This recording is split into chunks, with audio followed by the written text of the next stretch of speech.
God gave you the free will to choose to do this or to do that. I chose to let God in, so I created a miracle within my body, defeating stage 5 kidney disease that they said is impossible to defeat. I did it by recognizing the divinity within me through God. Han meditation. You guys, I've been watching this, seeing this everywhere. Me too. Where this guy he read the Quran in one setting, and we actually sat down. I read it for an hour and a half. We're going to do more readings on it. But it's really interesting seeing it. And wow, so we'll just go ahead and watch a little video on it, and then we'll comment on it and see what's going on. So this is, he spent 18 hours to expose the Quran by sense of Muslim. Prostration. Page 279. Alif Lam Mim. The revelation of the book, of which there is no doubt, is from the Lord of the universe. Did they say he has invented it himself, Muhammad? Surely it is the truth from your Lord that you may forewarn a people none has warned before you, and they may be rightly guided. All Muhammad was done was true. Muhammad was just warning. Muhammad was just warning. In a video circulating on YouTube, a man does something out of the ordinary. This man, Grayson Brock, an American content creator, has made waves in the online world with his exceptional content. What he did this time isn't something typical. It's a journey that might transform his life in the future. The video on his YouTube channel documents his remarkable feat, reading an entire Holy Scripture in one sitting. This is not an easy task, as not everyone can accomplish it. However, what truly grabbed the public's attention was his decision to read the Quran in one go. In total, he spent 18 hours completing his reading. Tirelessly, he marked significant points on his body to track his progress and the parts that held special meaning to him during his reading of the Quran. After 18 long hours, Grayson finally completed his mission.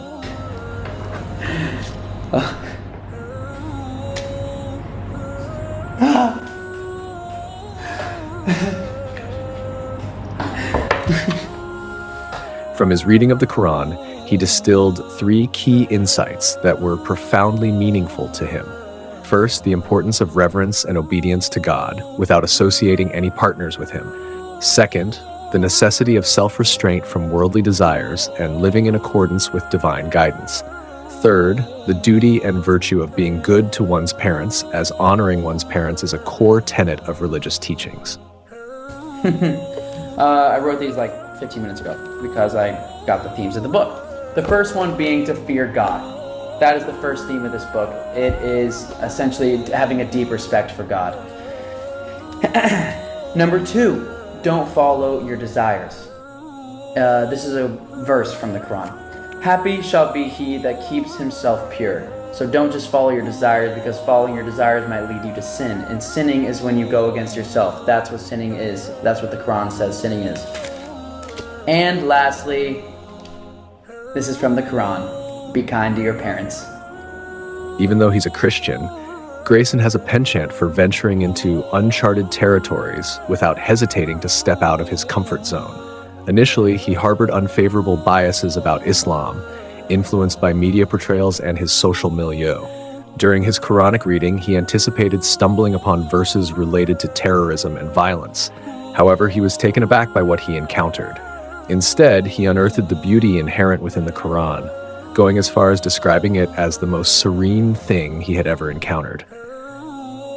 I read the entire Quran in one sitting as a white boy, Christian, and I was shocked because, and I can prove that I read the whole thing because you can see the video right there, but I was shocked because I thought it was going to be like really evil and about, I don't know, terrorism, and it was actually amazing.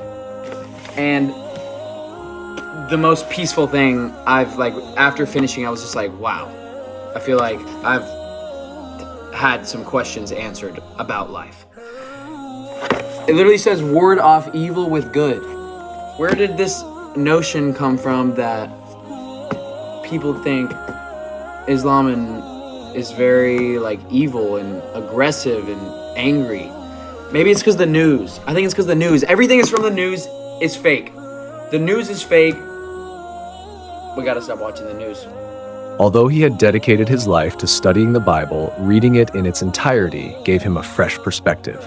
He was taken aback by the severe acts depicted in the Old Testament, which he found crazy. When he turned to the Quran, he noticed significant shared values between Islam and Christianity. The Quran's profound depth and intensity impressed him, despite its smaller size compared to the Bible. Conversely, Grayson felt that modern Christianity has strayed from its roots. This realization led him to contemplate Jesus' warning about a divided kingdom's inevitable downfall. I just read the entire Bible and the entire Quran. When I read the Bible, I was surprised at how violent it was. I've been studying the Bible my whole life, but reading all the way through, like the Old Testament, is crazy.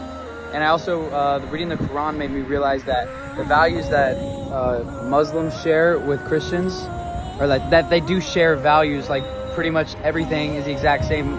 Islam and the Quran is just much more to the point. It's 1/10 of the size of the Bible, so it's only 10%. Much more clear cut, as you can kind of tell, like in Arabic and Muslim culture, they're more strict, or they're just like, there's no bullshit, basically. They don't mess around with all this time, and you don't disrespect the Prophet Muhammad, and you don't disrespect Islam. Although Christianity feels like it's not really standing for much anymore, because now it's just like so loose and everywhere. And Jesus said, a kingdom divided will fall. Additionally, he reflected on the Bible's teaching that blasphemy against God is the only act that brings about God's wrath. In his view, this blasphemy occurs when someone places anything above God, which he regarded as a severe sin. He began to understand that worshiping a human being as God is the most blatant form of blasphemy. This realization made him more critical of the concept of divinity in Christianity. He saw that in practice, Christianity was no longer strictly monotheistic, but had shifted towards idolatry, with Jesus at its center. The commandment against idol worship is reiterated many times. Nevertheless, he observed that Christians still violate this commandment. They venerate statues and accept various widespread misconceptions. The Bible even says that blasphemy against God is the only thing you can do to not earn God's favor, to not get into heaven. You put yourself or you put something else in front of God. And I started to realize worshiping a human as God seems blasphemous to God. Christianity is not monotheistic. It's about an idol. It's about worshiping Jesus. Worshiping Jesus, to me, it's blasphemous because you're really worshiping yourself. You're worshiping another human, thinking that you can be perfect like the human. That does not make sense. All I can say, guys, is monotheism makes sense. Monotheism is the only thing that makes sense. Monotheism is within this book. You can read it in the Old Testament. They warn, the entire Old Testament is warning God's people over and over and over and over and over and over and over and over. The entire Old Testament, which is like 3/4 of the Bible. The entire Old Testament is do not put anything before God. Do not put any idols before God. Do not worship made idols. Don't do it. And they did it. They did it. They're statues. There is lies out there. There is lies. Additionally, he pointed out that it is commonly known Jesus spoke in Aramaic. He previously cited a prayer from the Bible where Jesus instructs his disciples how to pray to God. What struck him was the realization that Jesus himself prayed to God, and suggesting that Jesus was not God. Our Father, who art in heaven, hallowed be thy name. Thy kingdom come, thy will be done on earth that is in heaven. That's the Christian prayer, and Jesus told his disciples how to pray. And it starts off with our Father. Jesus was worshiping God. And Jesus spoke Aramaic. You know how he said God, how you say God in Aramaic? Look it up. Allah.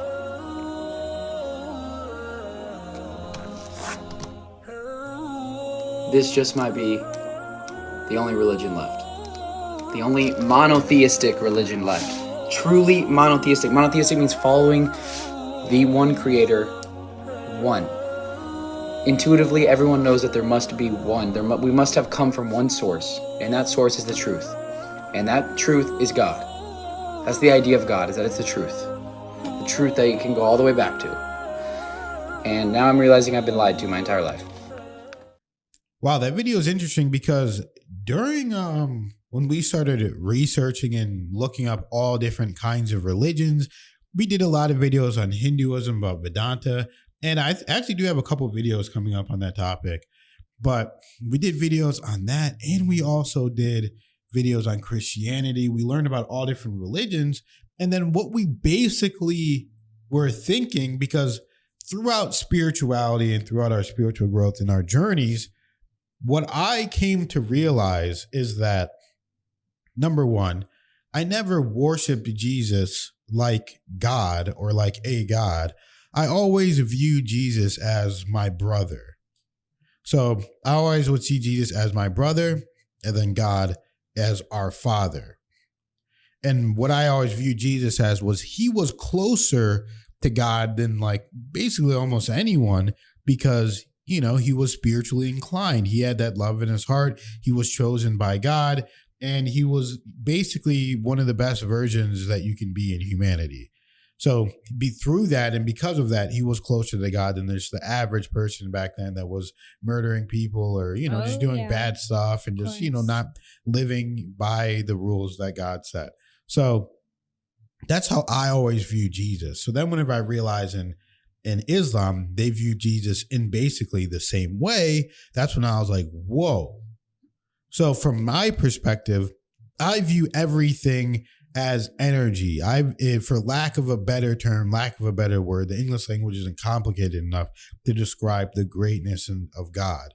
But I view everything essentially as energy and cannot be created nor destroyed. So God, in my opinion, cannot be created nor destroyed. It just is. God just is.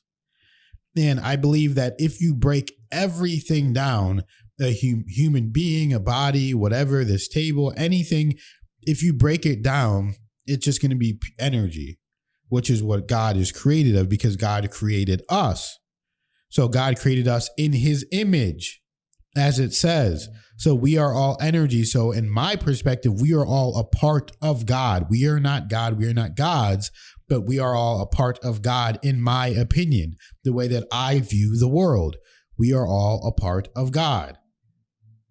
So that's what's interesting to me. But when I pray, I'm praying to God. Whenever I'm doing things, I go to God. Oh, yeah. And you can recognize the divinity within yourself, connecting and bringing God within you, because I don't believe God is limited. I believe God can be anywhere in anything because God created everything. God is everything, in my opinion. So the closer you bring God to you and within you, that is how miracles happen. That is how you heal. That is how you do greatness in this world, by bringing God in. Because God gave you the free will to choose to do this or to do that, to let God in or to not let God in. Yes. You can do whatever you want. I chose to let God in. So I created a miracle within my body, defeating stage 5 kidney disease that they said is impossible to defeat. I did it by recognizing the divinity within me through God. Not through me. I have divinity within me because God is within me. That is what people need to understand. It's not about worshiping myself. It's about worshiping God through me. Because God is inside of me, I'm letting God in. So that is how I cured an incurable disease, by letting God in, and then God does the work. Absolutely. Han absolutely made a miracle of this earth happen. And we know 100% fact it only happened by growing a closer relationship with God. And I think it's interesting how one of the main core principles he found in the Quran is that we should essentially be detached from the worldly things. We all know them, the sins and the desires and the materials. Lust, exactly. Greed. Envy, just hedonism. Envy, greed, yeah, all that. And that is truly across every philosophical belief, religion, etc. Like even Buddhism, of course, they don't associate it with being necessarily evil and shaitan, etc. But that is also a huge principle for them as well. So what does that mean? That we can all agree on that that this life is a test, right? Like, why would we be here surrounded by things that we're not supposed to give into and we're constantly bombarded with it, right? So this life is a test. We're meant to grow. What does a test do? It grows you. It evolves you. That's what this life is all about. And we can all agree that we have the option to go the path of God, which will steer us away from all that, or we can go towards that path of those worldly things, the attachment. And what does that mean, right? Like, even the concept of the angel on the devil, the devil on the shoulder, the angel on one shoulder, you know? And you can make a decision. It's essentially two ends of the spectrum. You can go this way, you can go that way, right? And we have to understand that, yes, the energy of God with your feelings, your thoughts, your actions, and your emotions, you are letting God in, because that is the essence of the being. We all know the concept of someone who is soulless, right? You can be around someone who it's like they're soulless. It's like they're gone. It's like they sold their soul. It's like they have no attachment to their soul and they totally went the other way, right? That's a real energy that we can pick up on. And what does that mean? It means they don't have God in them. They decided to push God out. It's that concept of being soulless. But we also know those people who are full of soul, who are full of God, who will go around making miracles, who will go around and their presence alone lightens up your world. You can have one conversation with them and you're forever changed. Their eyes are bright. Their life is bright. Just everything about them is bright, bright, bright. And they are going through God. And one of the main ways that God comes to us is our heart and our dreams, truly, because yes, this life is a test, but we all have a purpose. We all have a purpose and a path that is clear that God gave us, that makes our way out of it and that allows us to make this world a little better. That is why we're here. And we all have those things on our heart that we feel like we should do. And it's full of passion and it's full of emotion and it's full of excitement. And unfortunately, a lot of us don't follow it. And I wish everybody would follow the dream on their heart, because that is the direct line to God, what God's purpose is for you to do. And these are just several examples of how God can be within you. And I know it's something that people don't understand, but we're not going to change our minds on this because we've lived through it. And the more we let God in our lives with our emotions, our thoughts, our actions, worshiping Him alone, the greatest thing ever in our lives happen. So that's what it is. Beautiful. Absolutely beautiful, Kelly. I mean, you were spitting facts right there. And that's how God works through us, because when I'm talking, when you get to a point where you're so close with God, everything you say, everything you do, you're doing it for God. Everything you say is for God. God works in mysterious ways. Sometimes you're going to feel inclined to do one thing over another, then it leads you to something even bigger, better, greater than you could have ever imagined. Oh, absolutely. So I feel energized. I feel powerful, Kelly. This is a beautiful day. So thank you guys for being here. Thank you guys for donating. We love you all. Stay tuned for what happens next. I promise you, every cent counts. Every dollar counts, guys. We're going to read the message. And we kept saying The Messenger. It's called The Message, I believe. Oh, the movie. We're going to watch it. Yep. Yes, so we're gonna not read it. We're gonna watch it, and then we're gonna do more Quran readings as well. So stay tuned for what's next, guys. And thank you for your donations. We love you guys. Thank you. See you See you in the next video.